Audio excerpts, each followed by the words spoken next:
नमस्कार, आप live cities देख रहे हैं। मैं हूं जय शुक्ला।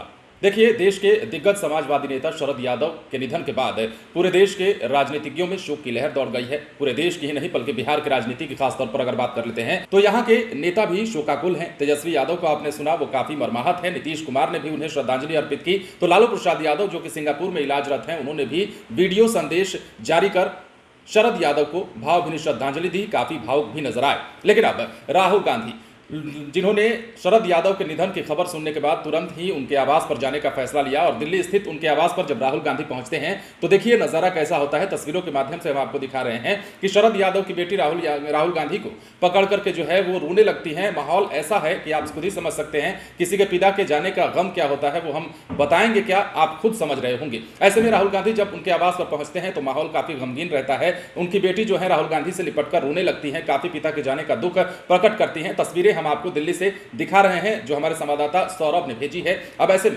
शरद यादव के चले जाने से उनके जितने भी समर्थक हैं, उनके जितने भी राजनीतिक लोग रहे हैं जुड़े हुए, वो सभी मर्माहत हैं। लालू प्रसाद यादव सरीखे नीतीश कुमार, तेजस्वी यादव और जितने भी दिग्गज हैं उनके साथ जिन्होंने काम किया है या जिन्हें काम करने का हाल फिलहाल मौका मिला है, वो सभी लोग मर्माहत हैं। और ऐसे में आपको शरद यादव के बारे में यदि हम बताएं तो ये वही शरद यादव हैं जो देश के इकलौते ऐसे राजनेता रहे हैं जिन्होंने 3 राज्यों से लोकसभा का चुनाव जीता। मध्य प्रदेश हो, उत्तर प्रदेश हो या फिर बिहार हो। मध्य प्रदेश के जबलपुर से 2 बार इन्होंने लोकसभा का चुनाव जीता, तो वहीं उत्तर प्रदेश के बदायूं से 1 बार चुनाव जीता, जबकि बिहार के मधेपुरा सीट से इन्होंने 4 बार जो है लोकसभा का चुनाव जीता। और एक दौर तो ऐसा आया जब 1999 में लालू प्रसाद यादव को ही इन्होंने शिकस्त दे डाली और 30,000 के बड़े अंतर से उन्हें हरा दिया। तो ऐसे नेता के तौर पर उनकी गिनती होती है। बड़े समाजवादी राजनेता रहे थे शरद यादव। उनका निधन हो चुका है। इनके निधन के बाद राजनीति गलियारे में जो है वो शोक की लहर दौड़ पड़ी है।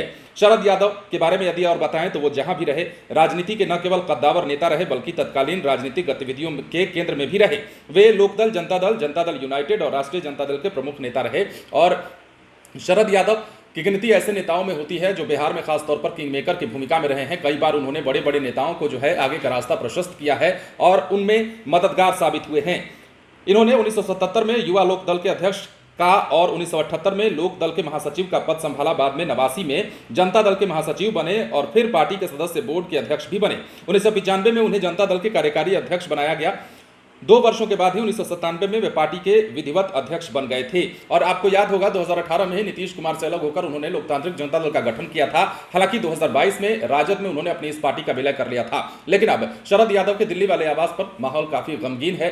लोग शोकाकुल हैं। उनकी बेटी जो है वो काफी दुखी है। उन्होंने ही जानकारी दी थी और उनके जितने भी परिजन हैं वो फिलहाल मर्माहत हैं। जाहिर सी बात है, पिता और घर के बड़े साय का उठ जाना अपने आप में कहीं ना कहीं दर्द भरा होता है। ये सबके लिए दर्द भरा होता है। तो ऐसे में राहुल गांधी पहुंचे हैं, सांत्वना दे रहे हैं। बने रहे लाइव सिटीज के साथ। यदि अब तक आपने हमारे YouTube चैनल को सब्सक्राइब नहीं किया है तो सब्सक्राइब कर लीजिए ताकि हम आपको खबरों से अपडेट रख सकें। धन्यवाद।